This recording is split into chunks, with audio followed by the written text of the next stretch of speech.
Olá, bom dia a todos. Meu nome é Bruno Mello, sou professor de língua inglesa. Nós estamos aqui hoje para mais uma aula, tá? De volta. Hoje a gente vai aprender sobre mais um tempo verbal da língua inglesa, talvez um dos mais importantes tempos verbais, que é o simple past. Simple past, que seria o nosso passado simples, tá? Então, o que seria o simple past? Quando é que eu devo usá-lo, esse tempo verbal? Então, o simple past eu devo usá-lo tanto no inglês como no português, quando eu quero me referir a ações passadas, tá? Mas essa ação tem que ter começado no passado e lá mesmo ela já ter se concluído, tá? Então não tem mais nenhuma referência, mais nenhuma relevância comigo no presente, tá? Então simple past eu uso para quando eu quero me referir a ações que começaram no passado e lá mesmo elas já terminaram. Por exemplo, eu joguei bola com meus amigos ontem, tá?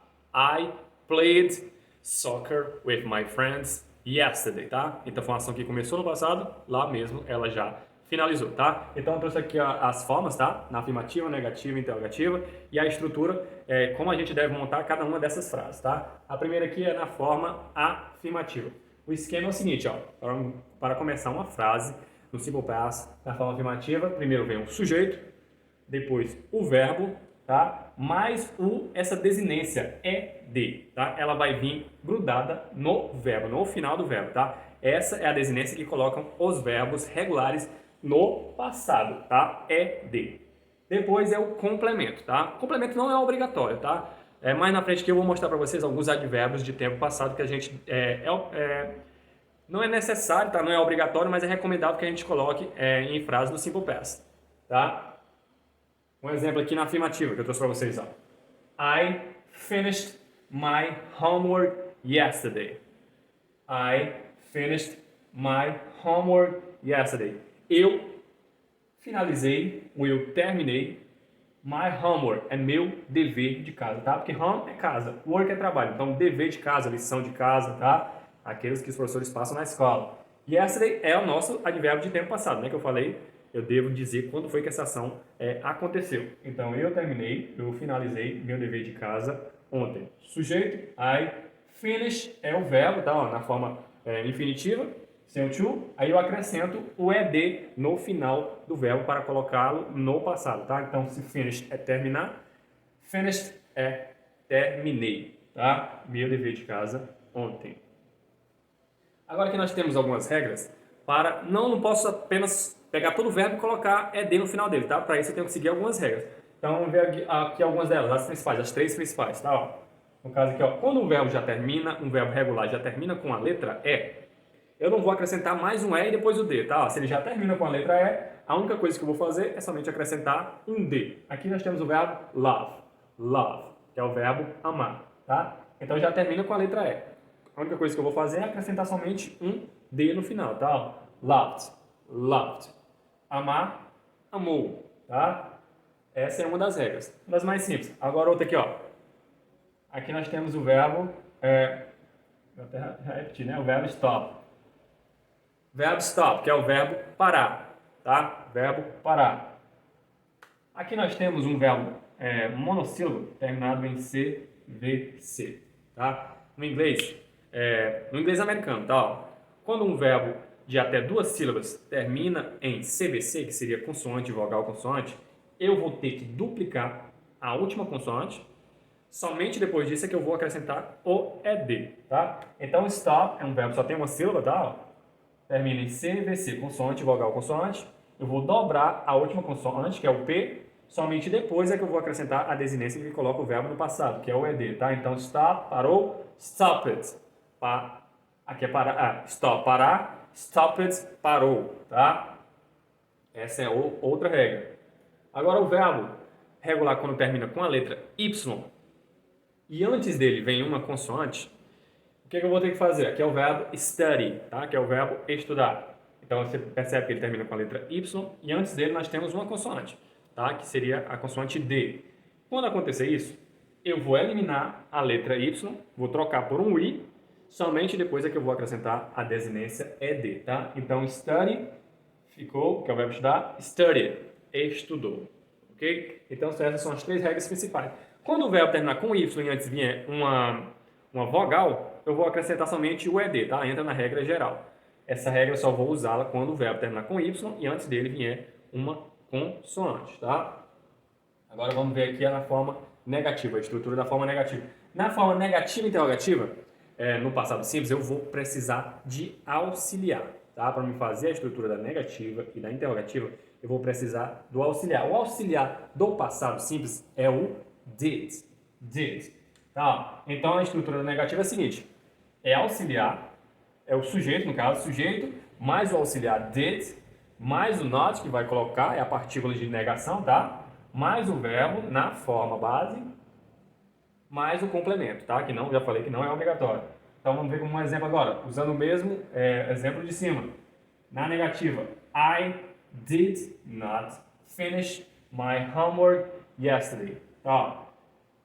I é o sujeito, did é o auxiliar, tá? Não tem tradução. Auxiliares eu não traduzo na língua inglesa. Tá?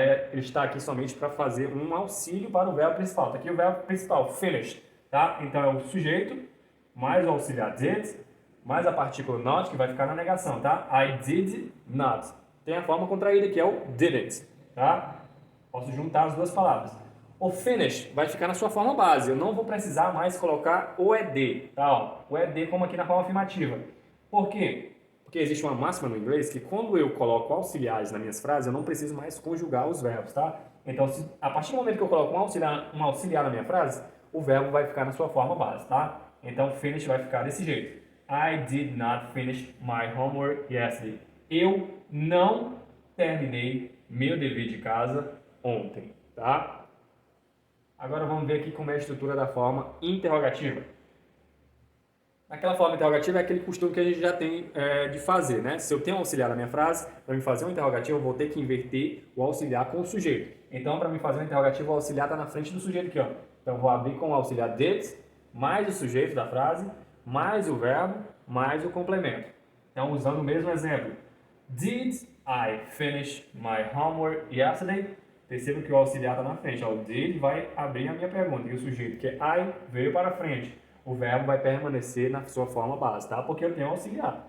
Na forma negativa e interrogativa, eu preciso do auxiliar. Se eu tenho auxiliar, eu não preciso conjugar o verbo, tá? Eu só vou conjugar o verbo na sua forma afirmativa, tá? Então, did I finish my homework yesterday? E interrogo no final, tá? Estou fazendo um questionamento. Eu terminei meu dever de casa ontem, tá? Então, essas são as três estruturas, na afirmativa, na negativa e interrogativa, tá? Lembrando que eu só vou conjugar os verbos colocando o ed somente na forma afirmativa, porque na forma negativa e interrogativa eu vou usar auxiliar. O auxiliar do passado simples é o did. Se eu uso auxiliar, não preciso conjugar o verbo, tá? Vai ficar na sua forma base. E aqui nós temos alguns advérbios de tempo passado, né? Que eu falei que eu ia trazer para vocês, que não é obrigatório colocar, tá? No final das frases, mas que é recomendável que se coloque, tá? No passado simples. Aqui eu já coloquei um para vocês, né? Que é o yesterday, é o nosso ontem. Yesterday é ontem. Agora, se você quiser falar anteontem, tá? Que é uma palavra bem simples no português, veja o tamanho que é no inglês. The day before yesterday, tá? The day before yesterday é anteontem, que é o dia antes de ontem, tá? Ao pé da letra. Early é mais cedo, mais cedo. Earlier, earlier, mais cedo. Before é antes. Before, antes. Se quiser colocar na tradução e anotar em algum lugar depois, eu vou sair aqui da frente para vocês anotarem todas essas informações, ok? Então, the day before yesterday, anteontem. Earlier, mais cedo. Before, antes, tá? Vamos ver essas outras aqui, ó. Hours ago, que seria horas atrás, tá? Hours ago. Horas atrás, vamos ver aqui nesse exemplo. I finished my homework hours ago. Eu terminei meu dever de casa horas atrás. Ou I finished my homework minutes ago. Minutos atrás. I finished my homework days ago. Eu terminei meu dever de casa dias atrás. Weeks ago. Semanas atrás. Months ago. Meses atrás, tá? Então, quando eu coloco essa partícula bem aqui, ó, essa palavrinha ago, isso quer dizer que eu estou falando de algo atrás, tá? Anterior. Horas atrás, minutos atrás, dias atrás, semanas atrás e meses atrás, tá? Outra partícula que é o last, tá? Só que aqui ele muda a sequência, tá? O last, ele vai ser primeiro do que a outra palavra, tá? Então, last hour é hora passada. a hora passada. I finished my homework last hour. Eu terminei meu dever de casa last hour, na hora passada. Last minute, minuto passado. Last day, dia passado, né? Que é o mesmo yesterday. Isso é outra maneira de se falar. Last week, na semana passada. Last month, mês passado, tá? Então, esses aqui são alguns exemplos de advérbios de tempo passado que eu posso estar colocando nas minhas frases no passado simples para determinar quando foi que elas aconteceram, tá? Só lembrando que aqui nós aprendemos somente com verbos regulares. Existe também no inglês os verbos irregulares, que são um pouquinho mais complicados, tá? Mas isso já é assunto para outra aula. Então, espero ter ajudado vocês e até a nossa próxima vídeo aula.